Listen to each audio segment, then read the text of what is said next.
Okay, I'm here with Hercules, who does not show any respect for people's personal space. And I have a bunch of turkey right here, which he would love to have, and hopefully if he gets a chance, he's going to knock it out of my hand. Basically, I just got done going over the escalating consequences I like to use to disagree with unwanted actions and behaviors. And when a dog, in this video, we're going to show you how you can establish an invisible boundary and teach your dog to stay behind it.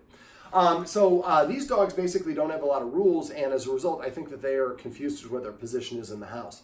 So when we're, one of the rules is when we're eating, the dog should not be within 7 feet of a human who's eating. That's the way the dog would actually challenge for something from another dog. And so when we are eating, we're actually thinking about eating and we're hungry and we're kind of trying to fend the dog off and eat at the same time. It's not a very good time for us to correct or teach the dog the behavior. So what I do when a dog doesn't behave the way we want is I recreate the situation in a practice setting when I'm not actually eating, but I can mimic the participation or whatever the activity is and then help the dog practice the behavior we want. So what I'm going to do is I'm going to hand this to the guardian, and she's just sitting over here on the couch, and we're going to establish an invisible boundary. And I would say that the boundary should be this line coming off of the railing from the stairs. Okay. So basically, she's going to use the third escalating consequence to march deliberately at the dog until it crosses this line. And if she gets to where the dog is and the dog doesn't move out of her way, she's just going to walk into the dog. So it's not that she's abusive to the dog, but we need these dogs. We have a little child in the house. These dogs are both over 150 pounds, one close to 200 pounds. We need them to do their minding themselves, not us forcing them out of the way when we're trying to carry a baby or do these other things. All right, are you ready? Yep. All right, so if you want to just come over here, grab this. Make sure he sees it. All right, go ahead and walk over there. Now turn to face him. Now go and walk right at him, and don't stop until he crosses this line right here. And don't keep going, and don't impatch him. So you're like a soccer goalie. So, and we could say also this line here. So this line is right here. There you go.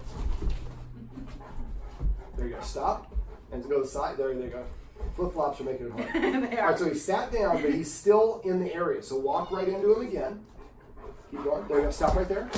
And beat him to this punch this way. There you go. That's perfect. And when he sits down, you want to take a big step backwards. Keep your hips pointed at him.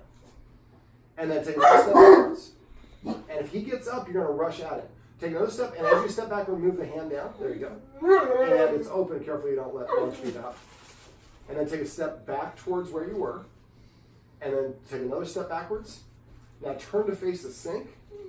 So we're doing this each individual step. Now, when you don't do it yet, but when you SIT, he's going to get up and charge you. When he does, I want you to beat him. Not beat him literally, but I want you to immediately get up and rush towards him and get him past this line here. Okay. Go ahead.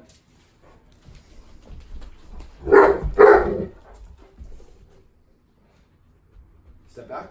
Anytime he sits, you want to take a big step back at the same time. And pause about a quarter second between each step backwards. And now that one. And then. All right. Now go ahead and just put it on the bottom there. There you go. And open it up and march. Now you see that time he started to turn away right away and sat down. So big step backwards and again and again. Now we have how do you pronounce the other dog's name? Hagrid. Hagrid, who is, because he has some human aggression issues, he's separated, but he can watch us. Now he's protesting because he sees what's going on. Go ahead and grab a seat. But this is a good illustration. When you have multiple dogs, you want to practice with one dog at a time. So that dog, if you have 2 dogs, you're never, especially with their size, you're never going to be able to do it. Okay, go ahead and put it down and pretend like you're kind of pulling a piece out. Now he's kind of quasi-crossing the line, but he is respecting the spirit of the law, so we're not going to do anything. And just kind of lean back now and kind of do like a Caesar. Or there you go.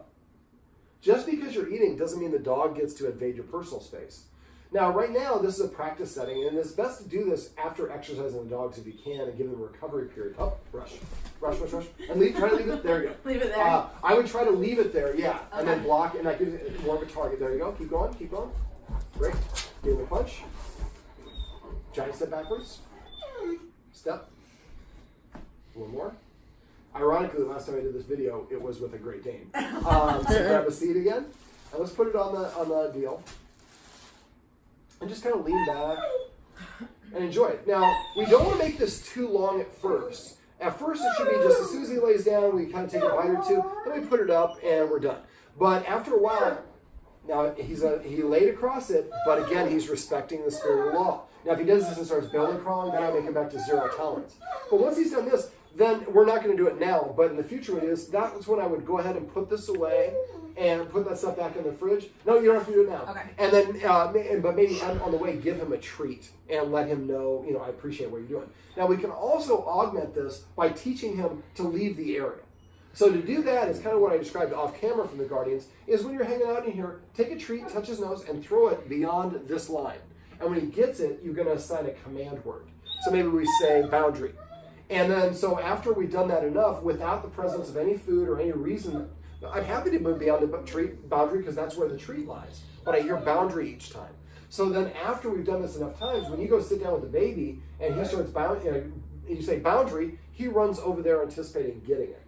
So when you're first doing the boundary, what I would do is toss a treat, let him go, look it up, and say the word boundary. And do that for about 10 treats, kind of the same way I did with the dog bed here. Then after a while, he should start going there on his own. And I don't know when it will happen. When he does, go over there, and the first time he does it, we want to compare him with what we call a jackpot. So give him 5 treats. Be like, boundary, boundary, boundary, boundary, boundary. We want him going, what the heck did I just do? Because I want to make sure I do that again. And so the first we're doing it to entice him to move in the area and then assigning the command word. But after a while, we're going to transition to rewarding him for going out of the area. Now, we're doing this, at this stage, we want to do this without practicing this, so that when we get to this point and we ask him to go boundary, he has been motivated, he understands what that means, and he knows that there's going to be a reward if he does that. Any questions? No. All right, well, these are some tips and tricks on how you can establish an invisible boundary and teach your dogs to give you some personal space when you're eating or just want a little space for yourself.